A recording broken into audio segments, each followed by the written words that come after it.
the Pokemon formula is gonna die. Okay, I'm being a little bit dramatic, but over half of the last 7 Pokemon releases have deviated from the original formula that was around when the first games came out in 1996. We're talking about Pokemon Red and Blue, like all the way back at the beginning of the turn-based RPG games. And I really don't think we'll ever get that formula back, at least not the way that it was. You might be saying, ajoll, what formula? What are you talking about?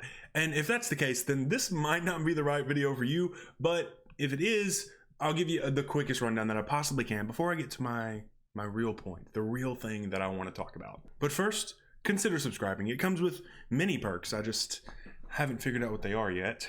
Anyway, since the very first installments of this franchise, players were always given a starter Pokemon and they set out to complete the Pokedex. Very early in the game, the narrative shifts to making defeating the 8 gym leaders more of your primary concern. Of course, that game's professor still wants you to catch them all, but it's purely optional at that point. Now, you want to be the very best, like no one ever was. To beat a Pokemon game that follows the traditional formula, you have to defeat 8 gym leaders, get their badges, and then challenge the Elite Four and the champion, otherwise known as the Pokemon League. This is the culmination, the end of a story in these Pokemon games. Of course, there's a few games that maybe don't follow this formula to a T. There's like tiny deviations. One that comes to mind is in Pokemon White, where you actually don't fight Alder, the champion, first time around.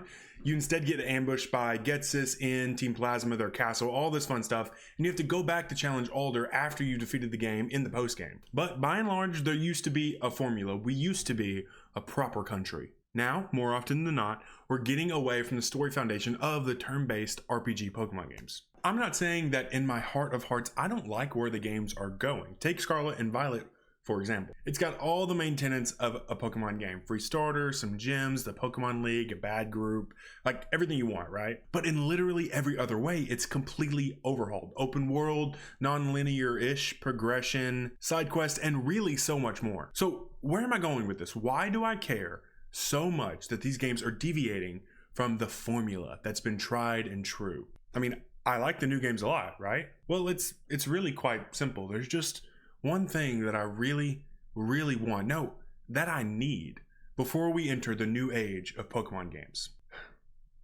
Pokemon Black and White 2 remakes. Look me in my eyes and tell me that these games wouldn't be phenomenal in the Pokemon Sword and Shield, Scarlet Violet style. Exactly, you can't. Of course, I doubt that they'll do 2 full games, so I've devised a way that both of these stories can marry each other and become just one cartridge. It's not the craziest thing ever, but it's definitely interesting, and it fundamentally changes the way these 2 games interact with each other, so that's pretty neat, I guess. I mean, at least I get points for being creative, right? I don't know. The first set of Gen 5 games are admittedly pretty slow-paced in the beginning. There's some questionably boring plot points that kind of force you to drag the plot along with your own bare hands, but that's fine. It's cool.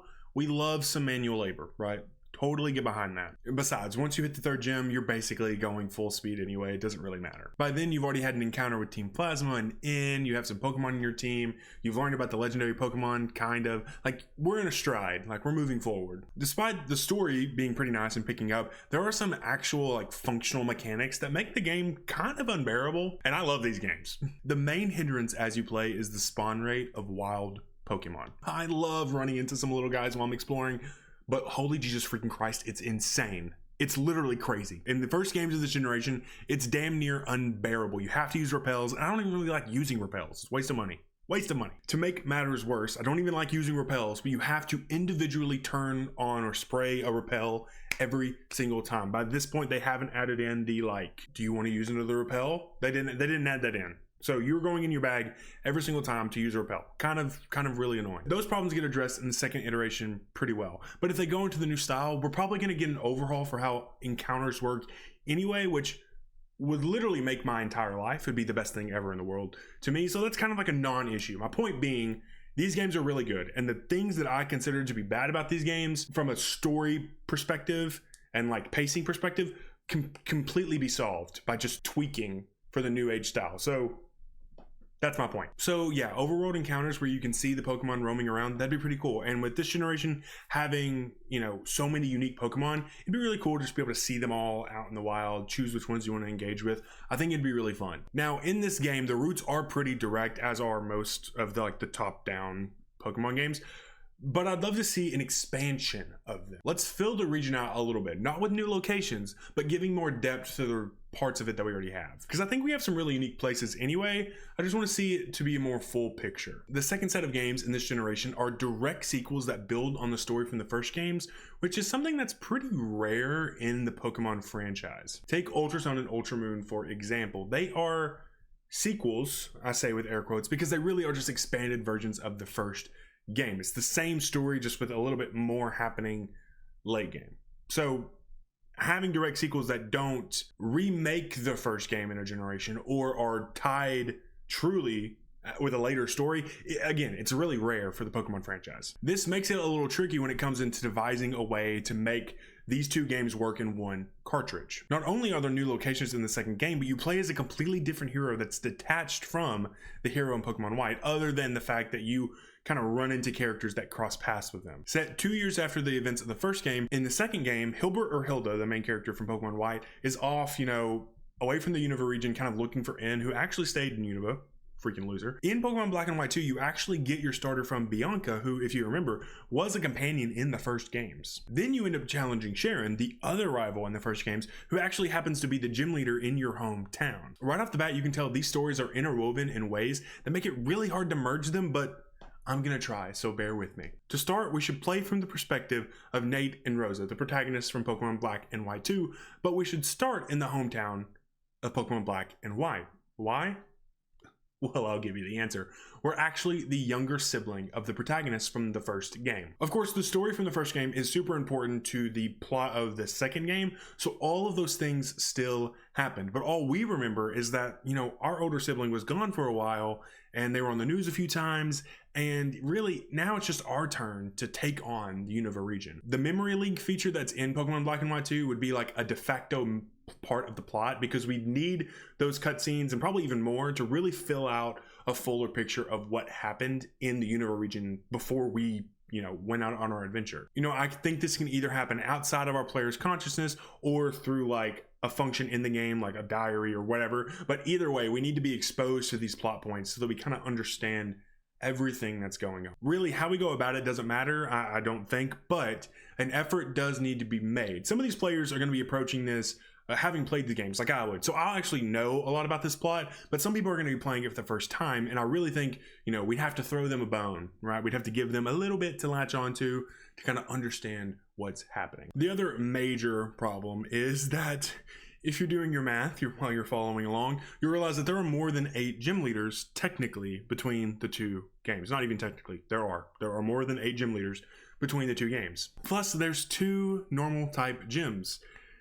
This makes for a tricky situation. Unless you're me, of course, I have a solution for this. If I was in the writer's room, this is what I would suggest. Sharon's gym should be the normal gym for this game, but it won't be the first or second gym that you face though. We'd still have to fight one of the gym leaders in Striaton to get the trio badge, and then we'd follow in our older siblings' footsteps by going to Nacrene City. Lenora, the normal top gym leader in Nacrene, who you would face in the first game, tells us that she's very busy with research into the legendary Pokemon Kyurem, and that we should instead keep going to Castelia City and challenge Burr, the bug-type gym leader, for our second badge of the game. Once we defeat Burr, then we just need to decide which gym to go to next. And yes, I did say decide. In my perfect fantasy world where I can get whatever I want, once we beat the second gym leader, we kind of enter this semi-open world state. Between the normal, poison, and electric gym badges, of which you only have to get 2, you can freely explore. You'll need a ship to get over to Verbank and Aspertia, of course, but you still have a choice. Once you land over there across the sea,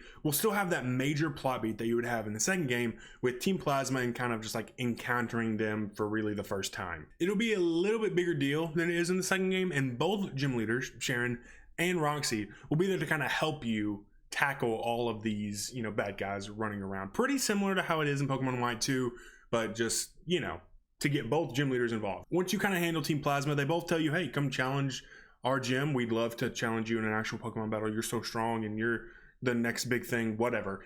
And once you go find whichever one you want to challenge, if you want to challenge Sharon, if you want to challenge Roxy, doesn't really matter. After you beat one of them, when you go to the other gym, they're gone. They're like researching ways to stop Team Plasma or keeping their town safe or whatever. Point is, you do the Team Plasma story beat, you choose which gym to fight, and once you pick one, you can't fight the other. until post-game. Sounds good? I think it sounds good. If you didn't take out Nimbasa's Elisa first, then you'll have to go back and you'll have to fight her in her little runway gym. She'll still have the other gym that she used to have, all that good stuff. And once you have 4 total gym badges, the game will pretty much follow Pokemon Black and White 2's plot to a T. At that point, you've kind of integrated the 2 starting areas of the game into one very seamlessly, I think. So yeah, look, I'm not saying this will ever happen. It functionally throws away all of the plot from Pokemon Black and White and just makes it like dialogue that you have to read. So you're kind of giving up a lot of the games, and a lot of what made the game so fun basically felt like we were cold.